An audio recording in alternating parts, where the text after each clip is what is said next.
नमस्कार, capital TV देख रहे हैं आप। मैं हूं आपके साथ पूजा। ब्रेकिंग नाउ में बड़ी खबर आपको बता रहे हैं। दिल्ली विधानसभा चुनाव के लिए बस कुछ ही दिनों का वक्त बचा है और अंतिम चरण के लिए प्रचार जोरों पर जारी है। आज बीजेपी के सबसे बड़े नेता यानी कि हमारे देश के प्रधानमंत्री नरेंद्र मोदी की चुनावी सभा होनी है। आज वो एक बड़ी रैली को संबोधित करेंगे और पीएम को देखने के लिए हजारों लाखों की संख्या में लोगों की मौजूदगी बताई जा रही है। तो दूसरी तरफ राहुल गांधी भी आज एक चुनावी सभा को संबोधित करेंगे और कांग्रेस पार्टी से लेकर आम आदमी पार्टी के तमाम बड़े नेता आज चुनावी रैली में नजर आएंगे, चुनाव प्रचार करते हुए दिखेंगे। लेकिन इसी बीच बड़ी खबर आपको बता रहे हैं, राहुल गांधी और अरविंद केजरीवाल के बीच में लड़ाई अब जोरों शोरों से शुरू हो गई है। दोनों ही बड़े नेता एक दूसरे के खिलाफ जमकर हमलावर हो गए हैं। दरअसल कल ही राहुल गांधी ने एक लंबे ब्रेक के बाद चुनावी रैली को संबोधित किया था और अपने संबोधन के दौरान राहुल गांधी ने अरविंद केजरीवाल पर कई बड़े प्रहार किए थे। शराब घोटाले का जिक्र किया था। राहुल गांधी ने कहा था कि साफ छवि की बात करते थे, साफ सुथरी राजनीति की बात करते थे, लेकिन अरविंद केजरीवाल ने सबसे बड़ा घोटाला यानी कि शराब घोटाला किया है। और इसी के साथ राहुल गांधी ने शीश महल का भी जिक्र किया था और कई बड़े बड़े प्रहार किए थे। और आज अरविंद केजरीवाल की तरफ से राहुल गांधी के बयान का पलटवार किया गया है। राहुल गांधी की वीडियो को शेयर करके अरविंद केजरीवाल ने एक ट्वीट किया है। वो ट्वीट आपको दिखा रहे हैं जिसमें अरविंद केजरीवाल की तरफ से लिखा गया कि मोदी जी तो शराब घोटाले जैसा फर्जी केस बनाकर भी लोगों को जेल में डाल देते हैं। आप और आपका परिवार नेशनल हेराल्ड जैसे ओपन एंड शट केस में अभी तक गिरफ्तार क्यों नहीं हुए? रॉबर्ट वाड्रा को बीजेपी से क्लीन चिट कैसे मिल गई? डर और बहादुरी पर ज्ञान ना दे तो अच्छा है। देश जानता है कौन कायर है और कौन बहादुर। तो खुलकर बयानबाजी राहुल गांधी और अरविंद केजरीवाल के बीच में शुरू हो गई है। तो चुनाव से जुड़ी तमाम बड़ी अपडेट आपको बताएंगे कि दिल्ली के दंगल में क्या कुछ चल रहा है। और मेरे साथ जुड़े हुए हैं कैपिटल टीवी के एग्जीक्यूटिव एडिटर राजीव जी। सर, आज बड़े बड़े नेताओं की रैली होनी है, पीएम मोदी भी रैली करेंगे, पर रैली के बीच में ये लड़ाई राहुल गांधी और केजरीवाल के बीच में क्यों? ये तो होना ही था।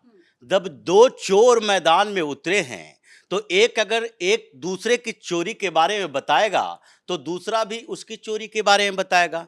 ये सारे भ्रष्टाचारियों का गैंग दिल्ली चुनाव में उतर गया है। कांग्रेस अगर भ्रष्टाचार की बात करेगी तो उसके खिलाफ भी इतने मामले हैं। जैसे ईडी जो जांच कर रही है उसमें सबसे ज्यादा जो बड़े नेता हैं वो कांग्रेस के हैं। 24 कांग्रेस के बड़े नेताओं के ऊपर ईडी की इंक्वायरी चल रही है। उसके बाद नंबर आता है ममता बनर्जी का। तो अरविंद केजरीवाल के हाथों में एक हथियार है और उधर राहुल गांधी भी उस हथियार का उपयोग कर लिए, क्योंकि राहुल गांधी को सद्बुद्धि आ गई है। उनको कहा गया कि देखिए, ये अरविंद केजरीवाल जिसके साथ आजकल गलबहियां डाले चलते हैं आप, इसी ने आपकी कई राज्यों में सरकारें खत्म करने में, हार दिलवाने में बड़ी भूमिका निभाई है। दिल्ली में भी आपसे सत्ता छीनी, उसके बाद पंजाब में भी आपसे ही सत्ता छीनी और आप उसके इर्द गिर्द घूमते हैं। क्यों? क्योंकि आपको लगता है कि भारतीय जनता पार्टी को हराना प्रायोरिटी है, कांग्रेस को जिताना प्रायोरिटी नहीं है। अब ये जो सारी चीजें सामने आई है तो राहुल गांधी के दिमाग में कुछ बुद्धि आई तो उन्होंने अरविंद केजरीवाल के ऊपर डायरेक्ट हमला किया। अब जो ये प्रोपेगेंडा मीडिया है उसने क्या करना शुरू कर दिया? उसने कहना शुरू कर दिया कि राहुल गांधी ने शीश महल बताया, जो भारतीय जनता पार्टी का स्पीच है, लाइन है कि ये शीश महल है। लेकिन इन लोगों ने ये नहीं बताया कि सबसे पहले शीश महल शब्द का जिक्र ये मीडिया वालों ने ही किया था, भारतीय जनता पार्टी ने नहीं किया था। जब मीडिया में ये खबर आई, आरटीआई से खुलासे हुए, उसके बाद शीश महल शब्द का जिक्र मीडिया में ही आया था और टाइम्स नाउ नव भारत की रिपोर्ट थी। तो उसके बाद भारतीय जनता पार्टी की तरफ से ये कहा गया। लेकिन खैर, ये लड़ाई झगड़े की बात नहीं है। सारी पॉलिटिकल पार्टियां हैं, दोनों पॉलिटिकल पार्टियां हैं। यहां आम आदमी पार्टी और कांग्रेस भी आमने सामने है, भारतीय जनता पार्टी भी है। इस बीच केजरीवाल का क्या चल रहा है? क्योंकि समस्या तो उसके साथ है, कांग्रेस के साथ कोई समस्या नहीं है। कांग्रेस इतना प्रचार कर रही है इसलिए क्योंकि उसको जो भी मिलेगा वो प्लस पॉइंट होगा।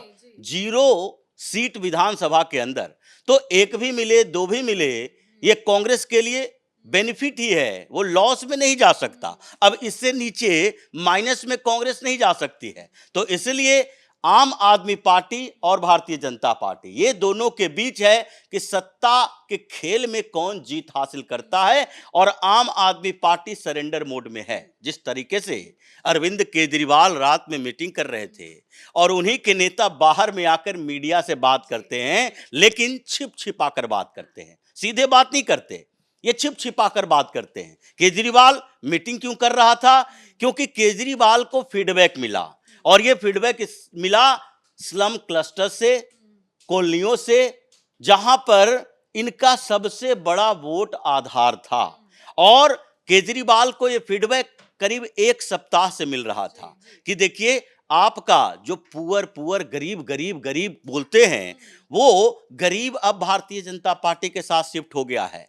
अगर आप नया वोट बैंक तैयार नहीं करते हो तो इस बार आपकी स्थिति बेकार हो जाएगी, खराब हो जाएगी, खत्म हो जाएगी, और आप 10-15 सीटों पर सिमट जाएंगे, जो स्थिति चल रही है। तो वो फीडबैक जब मिला तो अरविंद केजरीवाल ने टर्न लिया।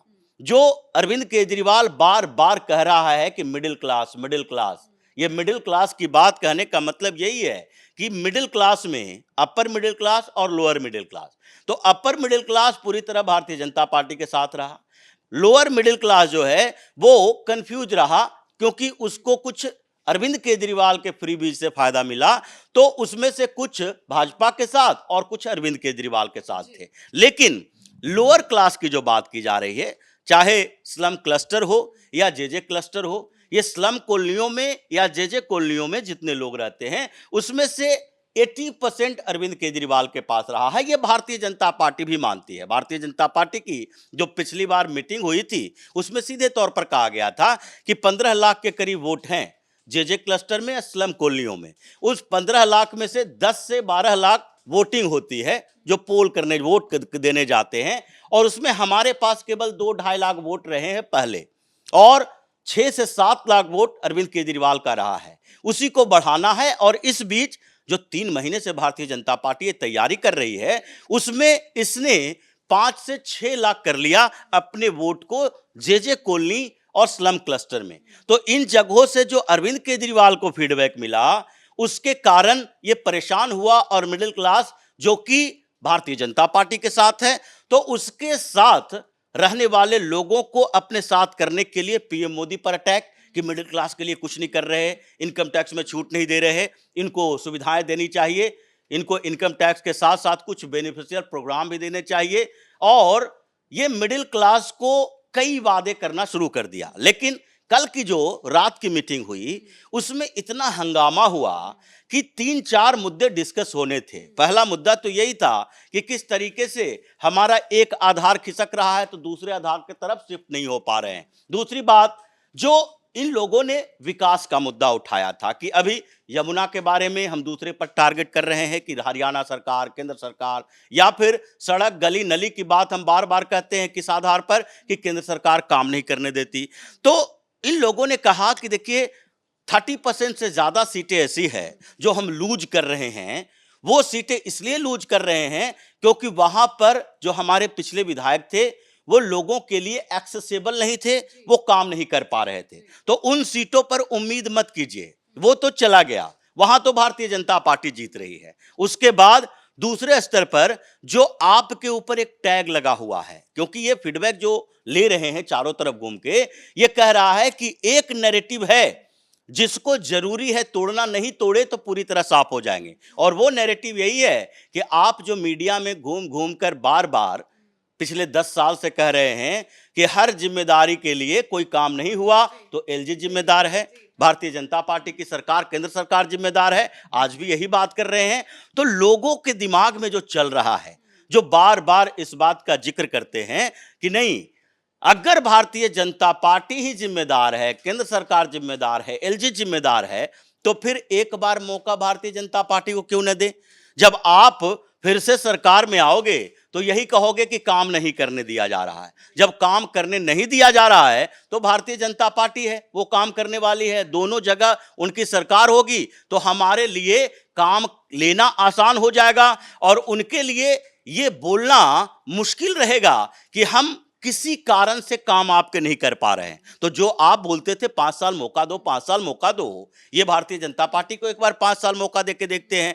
ये बातें, इस नैरेटिव को तोड़ने की बात मीटिंग में उठी और इस पर हुआ ये कि ये अरविंद केजरीवाल को आईना दिखाया जा रहा था और उस आईना दिखाने में जो केजरीवाल का गैंग है, जैसे दुर्गेश पाठक जैसे लोग हैं, वो किसी भी हालत में केजरीवाल के विरोध में एक शब्द नहीं बोल सकते। ये जैसे संजय सिंह है, संजय सिंह भी चुनावी मैदान में अब उतर चुका है, अलग अलग जगहों पर नुक्कड़ सभाएं, छोटी छोटी सभाएं कर रहा है। संजय सिंह है और मनीष सिसोदिया है, सत्येंद्र जैन है, जो बचे हुए लोग हैं, उसमें संदीप पाठक है, ये राघव चड्ढा है। इन लोगों ने उन्हें चुप कराने की कोशिश की और इसी में बहस हुआ, चर्चा हुई, हंगामा हुआ और यही वजह है कि बाहर में आकर कुछ नेताओं ने मीडिया से बोलना शुरू कर दिया कि देखो भाई, आम आदमी पार्टी का कुछ नहीं होने वाला। इस बार आम आदमी पार्टी की ऐसी ऐसी स्थिति है, हमें जो फीडबैक मिल रहा है बाहर से, उसमें साफ तौर पर दिख रहा है भारतीय जनता पार्टी ने सेंधमारी कर दी है और कांग्रेस के मैदान में उतरते, यानी कि राहुल गांधी के एक्टिव होते ही केजरीवाल की बेचैनी बढ़ गई। क्यों? क्योंकि राहुल गांधी अभी और रैलियां करने वाले हैं। और दूसरे स्तर पर क्या हुआ है कि अभी अली अनवर अंसारी, जिसके साथ राहुल गांधी पटना में ये संविधान बचाओ का नारा दे रहे थे, वो अली अनवर अंसारी भारतीय ये कांग्रेस में शामिल हो गया। कांग्रेस में वो अपने साथ 2-4 और नेताओं को लाया और ये ऐन वक्त पर जब चुनाव दिल्ली में तेजी से प्रचार चल रहा है और अब यह माना जा रहा है कि अली अनवर अंसारी चूंकि दिल्ली में ही ज्वाइन किया है, राज्यसभा सांसद रहा है और मेन वो क्या है, ऑल इंडिया पासमानदा मुस्लिम महाज, ये जो ऑल इंडिया पासमानदा मुस्लिम संगठन है उसका प्रमुख है। तो अभी अली अनवर अंसारी का उपयोग किया जाना है सारे मुस्लिम बाहुल क्षेत्रों में कांग्रेस के लिए कि आप भी समझो, आपके ऊपर एक ठप्पा लगा हुआ है कि आप भारतीय जनता पार्टी को हराने वाली पार्टी को देते हो। और अली अनवर अंसारी ने सीधे तौर पर कहा, हम राहुल गांधी से इसलिए जुड़ रहे हैं क्योंकि राहुल गांधी ने इस बीच मुसलमानों के मुद्दे पर केजरीवाल से बड़ा काम किया। और कांग्रेस की तरफ से कहा जा रहा है, कांग्रेस ये बात बोल रही है कि जब दिल्ली दंगा हुआ था तो केजरीवाल कहां चला गया था? राहुल गांधी तो थे, प्रियंका वाड्रा थी, ये केजरीवाल भाग गया था। अब इस मुद्दे पर चर्चा शुरू हो गई है। ताहिर हुसैन मैदान में आ गया। ताहिर हुसैन ने पूरे नॉर्थ ईस्ट दिल्ली में दंगे वाले इलाके जहां मुस्लिम बहुल क्षेत्र है, वहां पर कहना शुरू कर दिया है कि देखो ये केजरीवाल की पॉलिटिक्स, हम मुसलमान थे, हमारा नाम आया, हम जेल गए, हमको पार्टी से निकाल दिया। ये मनीष सिसोदिया क्या है, अरविंद केजरीवाल क्या है, ये भी जेल गया, ये पार्टी से क्यों नहीं निकाला गया? क्योंकि इसलिए हम मुस्लिम हैं, हम माइनॉरिटी हैं और ये लोग मेजॉरिटी में आता है। तो इसलिए ताहिर हुसैन जो बातें बोल रहा है वो मुसलमानों के लिए बोल रहा है कि AIMIM को एक बार सपोर्ट करो, ओवैसी की पार्टी को सपोर्ट करो, दिल्ली में उसका खाता खुलवाओ। तो जो स्थितियां बनी है उसमें मुस्लिम वोट बट रहे हैं, दलित यानी कि झुग्गी झोपड़ी स्लम क्लस्टर ये भारतीय जनता पार्टी की तरफ शिफ्ट हो रहे हैं, मिडिल क्लास में पैठ नहीं बन पा रहा आम आदमी पार्टी का। तो इसलिए ये स्थितियां तो ऐसी दिख रही है कि जैसे 2013 में कांग्रेस साफ होना शुरू हो गई थी, इस चुनाव में केजरीवाल साफ होना शुरू होगा और उसके बाद इस पार्टी के अस्तित्व के ऊपर संकट मंडराने लगेगा। धन्यवाद सर अपडेट के लिए। और वाकई में मुस्लिम वोट बटेगा तो ये केजरीवाल के लिए सबसे बड़ा झटका साबित होगा और उसकी तैयारी भी दिख रही है। कहीं ना कहीं AIMIM के तमाम जो भी नेता हैं वो जबरदस्त प्रचार कर रहे हैं और आज PM मोदी भी चुनावी प्रचार में उतर चुके हैं। आज PM मोदी की सबसे बड़ी रैली आयोजित की गई है जहां PM मोदी ने अरविंद केजरीवाल पर एक बार फिर से बड़ा हमला बोला है, केजरीवाल के भ्रष्टाचार का जिक्र किया है, आपदा सरकार का जिक्र किया और बताया है कि किस तरह से अरविंद केजरीवाल ने 11 साल में पूरी दिल्ली को बर्बाद कर दिया है। इस बड़ी खबर में मेरे साथ फिलहाल इतना ही। कैमरा पर्सन अशोक के साथ मैं पूजा, कैपिटल TV।